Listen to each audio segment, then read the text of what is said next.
Mbrëmja 6 dhjetorit ka shënuar zyrtarisht nisjen e festimeve për Krishtlindjet dhe Vitin e Ri në qytetin e Shkodrës. Në një ceremoni festive mes fëmijëve të vegjël dhe qindra qytetarëve që dolën në shesh, u realizua ndezja dritave të festës në sheshin pranë Bashkisë së Shkodrës.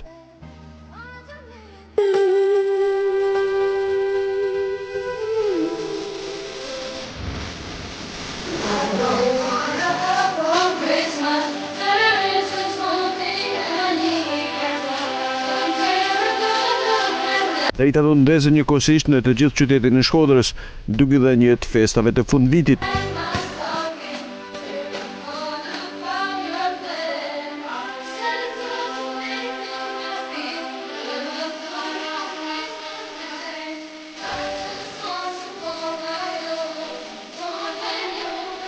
Qytetarë të shumë të shoqëruar me fëmijët e tyre dolën në shesh së bashku me turistët vendas dhe jo vetëm për shijuar spektaklin e dritave dhe të fishek zjarreve. Shumë bukur, me fjalë jena çdo vit edhe më bukur.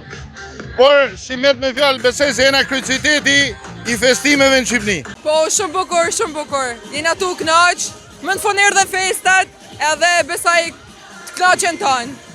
Atmosfera, njerëzit. Ne nuk jemi të Shkodrës, rastësisht kemi ardhur sot dhe erdhëm ta shikojmë këtë manifestim këto. Po, shumë po më pëlqen. Katerat. Bukur. Shumë e bukur. Kur plasin fishek zjarret edhe kur kënu me këngë. Edhe Shkodra është më bukur. Si gjithmonë Shkodra super e bukur. Sidomos të çdo vjet, tash një 2-3 vjet, jena aty u kënaq për çdo natë të festave të fundvitit. Do me thonë me zi presim datën që ndezën dritat e qytetit. Shkëlqyshem, edhe po presim mu kënaq prapë në vazhdim. Shkodra është më bukur. Shkodra edhe këtë vit është kthyer në qendrën e festimeve për festat e fundvitit.